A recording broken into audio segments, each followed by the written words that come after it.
morning to Madam Shanty Anak EMERSON GERIJIH. Before we start, we would like to introduce ourselves.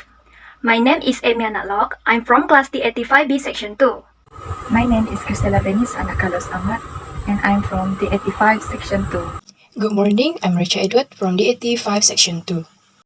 My name is FELYCIA John, and I'm from class DPA5B. Hello, my name is XIAO. Today, we would like to present about our case study, the company Top Glove Corporation Berhad. The ethical conflict arise at Top Glove are Kaka and 5 other workers store returns that social distancing was not enforced or followed outside the factory. Afraid of losing his job if he's complained directly to management, Kaka sent the photo to a workers' right campaigner in his native Nepal who sent them on to the company and the Malaysia government without identifying who took them. In the letter, sent by returns, the company said it identified Kaka as the originator of the photo from CCTV coverage of workers entering the factory.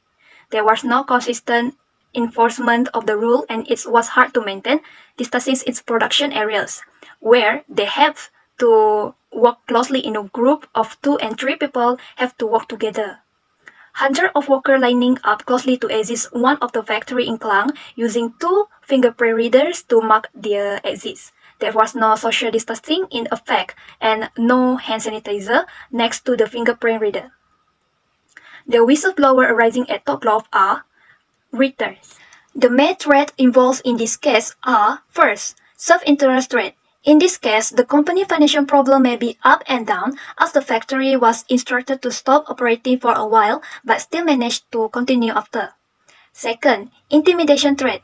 In this case, Kaka was afraid to tell his top management about the situation occurred as it may cause him to lose his job. Third, advocacy threat. The threat that occurred when members promote a client's position or some opinion on behalf of a client to the point that ensuring objectivity is potentially compromised.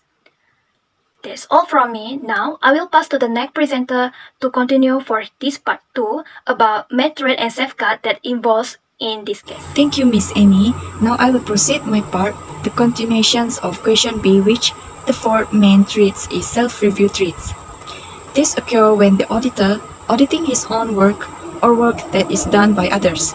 He or she will not appropriately evaluate the results of a previous judgment made. The last main threat is familiarity threats.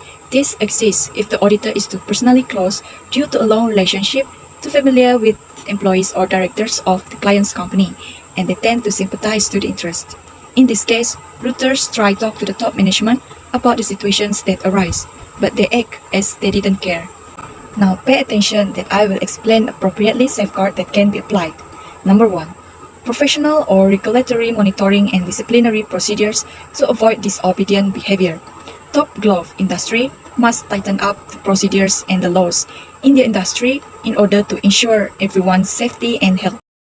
Number 2. Ensuring that the individual does not continue to participate in the business or professional activities, as Kaka has to step out from the industry after the situations occur. Number 3. Assigning an assurance team that is of sufficient experience in relation to the individual who has joined the assurance clients. This is because routers acting as an advocate on behalf of an assurance client in promoted positions that can subsequent to the objectively compromise. Number 4. Having an appropriate reviewers to see how things has been done and then do corrections to the error and make improvements, just like what routers did when he suggested the top management to tighten the standard operating procedure as he afraid of the virus separations. Number 5. Involving another firm or parties to perform any parts of the engagement to do a standards that can be met by everyone and can be a benefits for the company. I think that is all from me. Now I'll pass the presentations to the next members. Thank you to Ms. CHRISTELLA VENICE. Now I will continue to the next slide. The first best practice of corporate governance that has been adopted in the organization is having regular and transparent communication with stakeholders. The board reviews and approves all quarterly and other important announcements and report its quarterly and full year result within the specified time range. Next, greater transparency on remuneration. The remuneration policy contains pay guiding principle, a structure, and procedures. It is based on their duties, responsibilities, skills, and experience, as well as corporate and individual performance and achievement of annual key performance indicators, market training, and the current economic situations. Third, encourage shareholders' attendance at AGM. The company sent out its AGM documents to all shareholders at least 28 days before the AGM, which contain the notice of AGM, including the question and answer session. Fourth, using technology to facilitate voting and shareholders' attendance at general meetings. The company has employed electronic poll voting in prior AGM. Vote verification and counting were performed in a timely manner. Lastly, effective communication and proactive engagement. The company seeks to maintain an open and transparent channel of communication with its stakeholders, institutional investors, and the investing public at large. That's all from me. Now I will pass to the next presenter. The above are corporate social responsibility that be organized by the top glove corporation Berhad are environment. The cost of carbon exchange are becoming increasingly louder. They set to create a skilled, sustainable environmental practice at top glove in order to successfully manage climate and environmental risks while also maximizing climate possibilities. Employees, on-the-job minority and training as well as professional classroom development are provided to our staff.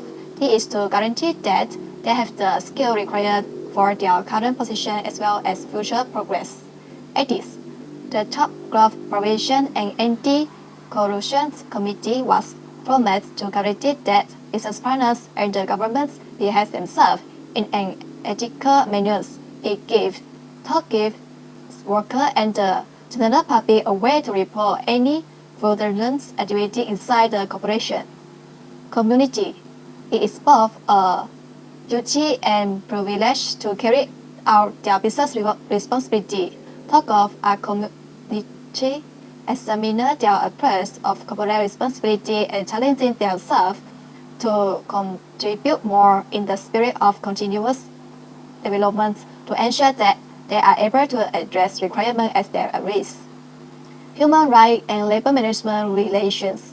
Talk of are committed to ending forced labor and creating an inclusive and respectful ecosystem. To solve the occurrence, they have since actively worked with the key parties, such as authorities, experts, and employees to identify areas for improvements and create positive change, reiterating our commitments to human rights.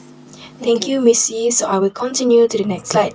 For this question, in our opinion, exhibit the effect of low governance or corporate social responsibility towards organizational behavior, which mean if we were the business owner, the days of operating solely for profit are gone. This is still important because many companies now focus largely on corporate social responsibility. Corporate social responsibility is known as CSR can be described as embracing responsibility and encouraging a positive impact to the company's activities related to the environment, consumers, employees, communities, and other stakeholders. Being a socially responsible company can bolster a company's image and build its brand. Social responsibility empowers employees to leverage the corporate resources at their disposal to do good, and formal corporate social responsibility programs can boost employee morale and lead to greater productivity in the workforce. For example, of exhibiting the effect of low governance or corporate social responsibility towards organizational behavior, respect the environment where the top glove is wholly committed to producing consistently high-quality healthcare products at efficient low cost while continuously striving to preserve the environment. To achieve this, they wholeheartedly support their customers' efforts in meeting all relevant environmental regulations, implementing progressive environmental practices, and maintaining procedures for notifying local authorities in the event of an environmental accident resulting from business operation. Here, Top Glove to extend its environmental sustainability policies of proper waste management practices, dedicated for our programs and efficient usage of raw materials for the mutual benefit of environmental preservation. That's all from us. Thank you.